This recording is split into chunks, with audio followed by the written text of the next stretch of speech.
Hey guys, in this video I will show you how to use the Harvest tool in Grow a Garden Roblox. Alright, let's begin. The Harvest tool is a divine rarity item that you can find in the gear shop. It's usually available in most restocks and costs around 15 million shekels. This tool allows you to harvest all the fruits from a single plant instantly, making it perfect for trees or crops that produce multiple fruits. To use it, equip the Harvest tool and walk up to a plant that has more than one harvestable item.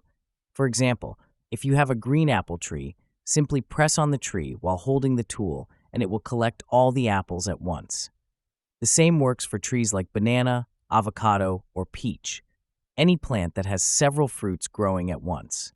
However, if you're trying to use the tool on crops that only yield one item at a time, like a single cauliflower, it won't collect every crop planted in your garden.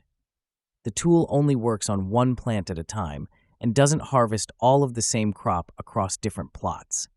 So for the best results, use it on fruit trees or any plant with multiple harvests. It's a big time saver and helps you collect faster. So that's basically how you can use the Harvest tool in Grow a Garden Roblox. And that's it for this video. If you find this helpful, consider subscribing and giving this a big thumbs up. Thanks.